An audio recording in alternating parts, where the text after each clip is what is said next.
প্রিয় শিক্ষার্থী ভাই বোনেরা, আমরা অলরেডি সিম্পল কমপ্লেক্স কম্পাউন্ডের কিছু রুলস সম্পর্কে আমরা ধারণা নিয়ে নিয়েছি।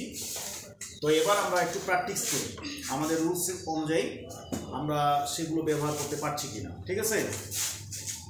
তো প্রথম যে বাক্যটা দেখো, যে দো হি ইজ পুয়ার, যদিও সে গরিব, হি ইজ হ্যাপি, সে সুখী বা খুশি, তাই তো?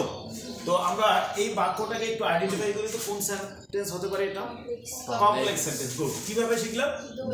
এই যে আমরা কিন্তু দোলদের একটা স্ট্রাকচার শিখছিলাম, যে দোলদের পরে সাবজেক্ট এবং ভার্ব থাকবে, মাঝে কমা থাকবে এবং দ্বিতীয় ক্লজে সাবজেক্ট ভার্ব থাকবে। ঠিক আছে?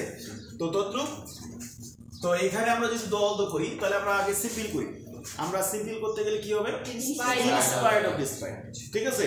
তো আমরা ইনস্পায়ার্ড অফ ডিসপায়ার্ড দিয়ে দুইটা স্ট্রাকচার হয়। তো গত ক্লাসে আমি একটা স্ট্রাকচার বলছিলাম যে ইনস্পায়ার্ড অফ ডিসপায়ার্ডের পরে আমরা পসেসিভ নিয়েছিলাম, পসেসিভের পরে noun plus extension plus subject plus verb plus extension. ঠিক আছে? তো আরেকটা স্ট্রাকচার আপনার মনে মনে একটা সেট আপ করে নিন। ইনস্পায়ার্ড অফ ডিসপায়ার্ড, পসেসিভ, ইং বিং হ্যাভিং, তাই না? ইং বিং হ্যাভিং, এরপরে এক্সটেনশন দিয়ে সাবজেক্ট ভার্ব দেখাইতে হবে। ক্লিয়ার? তো আমরা একটু দুটোই দিকে চেষ্টা করি। তাহলে আমরা শুরু করবো। আমার কিন্তু ইচ্ছা যে আমি ইনস্পায়ার্ড করবো না ডিসপায়ার্ড করবো, আমার কোনো বাধ্যবাধকতা নেই। তাহলে আমি ইনস্পায়ার্ড অফ দিয়ে বললাম, ইনস্পায়ার্ড অফ। এবার আমরা যদি পজিটিভ করি, আমরা কিন্তু এই ক্লোজটার কাজ করব। ঠিক আছে? এই তো হি ইজ পোর, এই ক্লোজটার কাজ করব, বাকি ক্লোজ কিন্তু সব ঠিক থাকবে। তাহলে ইনস্পায়ার্ড অফ, এরপরে পজিটিভ কি হবে? এই যে সাবজেক্ট, তাহলে কি হবে? He is. আমরা হিসের পরে সরাসরি নাউন দিয়ে করতে পারি, তাহলে এটা আমরা করব না। ইজটার কাজ করব না, আমরা এটার কাজ করতে পারি। আমরা জানি পুয়ার কথাটা আছে অ্যাডজেক্টিভ ফর্ম, এটা নাউন কি? পভার্টি। পভার্টি। গুড। তাহলে আমরা পভার্টি লিখব, পি ও ভি আর টি ওয়াই। তাহলে ইনস্পায়ার্ড অফ হিজ পভার্টি, বাকি কোনো আর কোনো কাজ নাই, যা আছে সব লিখব। He is happy. এটা হয়ে গেল সিম্পল। আমরা আরেকভাবে করতে পারি এটাকে সিম্পল, যে ইনস্পায়ার্ড অফ লিখবো, তারপরে পসেসিভও লিখবো আমরা, তারপরে বিইং কথাটা লিখবো। ঠিক আছে?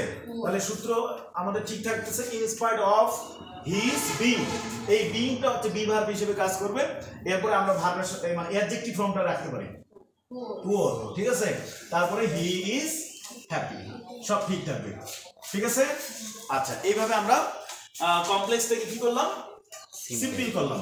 আচ্ছা, এই বাক্যটাকে যদি আমরা কম্পাউন্ড করি তাহলে কিন্তু খুব সহজ। কিন্তু আমরা জানি কম্পাউন্ডে সাধারণত তিনটা কনজাংশন বেশি ব্যবহার হয়, এন্ড, অর, বাট। তো এখানে দল থাকলে আমরা জানি কম্পাউন্ডে কি হয়? বাট হয়। তো দেখবা যে এই যে মাঝখানে যে কমাটা আছে, অর্থাৎ দুই ক্লোজের মাঝে যে কমাটা থাকবে সেই জায়গায় জাস্ট খালি কি হবে? বাট হবে। আর বাটের স্ট্রাকচার আমরা জানি, প্রথমেও কিন্তু একটা ক্লোজের সাবজেক্ট ভার্ব থাকে, বাটের পরেও হচ্ছে সাবজেক্ট ভার্ব থাকবে। তার মানে এইটা খালি জাস্ট উঠে দিব, তাহলে থাকলো কি? Subject he is poor. ঠিক আছে? He is poor but he is happy. এইভাবে আমরা কি করলাম? কম্পাউন্ড করে ফেললাম। ওকে, বুঝতে পারছি আমরা।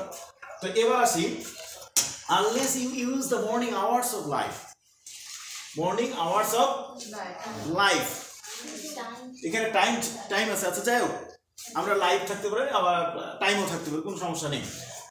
যাই আছে আমরা সেটা দিয়ে কাজ করি। You have to pay a heavy price afterwards, মানে বলছে তুমি যদি তোমার সময়ের শুরুটা, অর্থাৎ তুমি যদি এখানে জীবনের যে অফ টাইম অফ লাইফ যদি দিই, ঠিক আছে, লাইফ মানে তুমি যদি জীবনের প্রথম দিকের যে সময়টা, অর্থাৎ তোমার স্টুডেন্ট লাইফের যে জীবনটা, এটাতে যদি তুমি সময় মানে কাজে না লাগাও, সদ্ব্যবহার না করো, তাহলে কি হবে? You have to pay a heavy price of afterwards. তাহলে তোমাকে পরবর্তীতে অনেক খেসারত দিতে হবে, অনেক তোমার জীবনের মূল্য দিতে হবে, তার মানে কষ্ট স্বীকার করতে হবে, তাই না?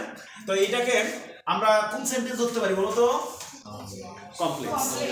কমপ্লেক্স, তাই না?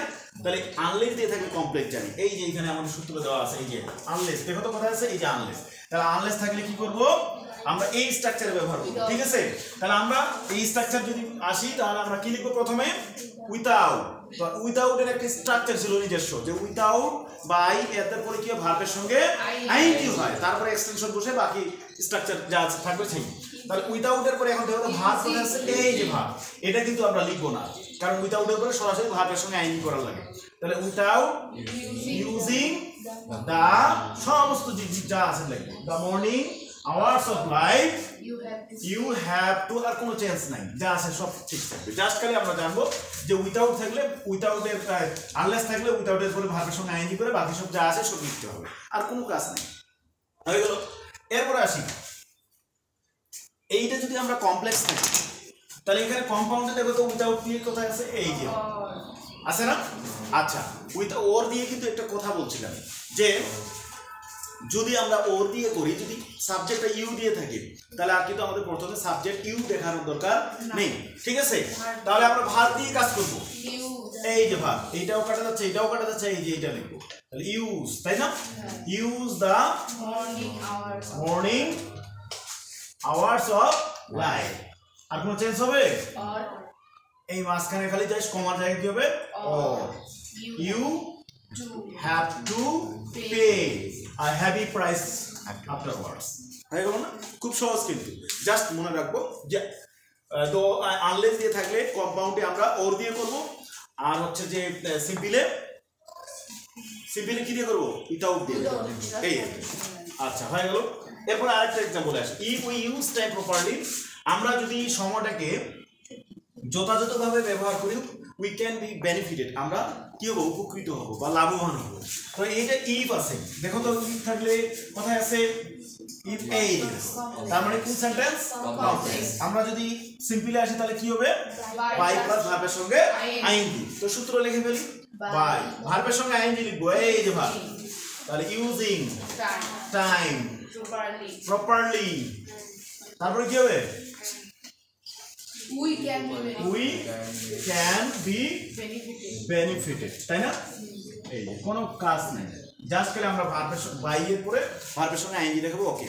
এটা যদি আমরা এখন কম্পাউন্ড করি তাহলে কম্পাউন্ডে কি লিখবো, দেখো তো বাই এর পরে কি আছে, এই যে এন্ড আছে কি না। তাহলে আমরা এখন এখানে কি লিখবো, প্রথম ক্লজ সাজাই দিব, মাঝখানে দ্বিতীয় ক্লজের জায়গায় কি লিখবো, এন্ড দিয়ে লিখবো। তাহলে উই ইউজ, তবে এখানে শুড ব্যবহার করলে আরো ভালো হয়, ঠিক আছে। We should use time properly, ঠিক আছে। আচ্ছা, মাঝে কি হবে, এন্ড। আচ্ছা, এই যে ছ কথাটা একটু বেশি আর যুক্ত করতে হবে, মানে এই ছ কথাটা যুক্ত করলে অলঙ্কারটা খুব ভালো হয়, যে we should use time properly and so we can be benefited, তাই না। এইভাবে আমাদের কাজ করতে হবে। তো আগামীতে আবার আমরা পরবর্তী যে স্ট্রাকচারগুলো আছে সেগুলো নিয়ে আলোচনা করবো। ওকে, ধন্যবাদ সবাইকে।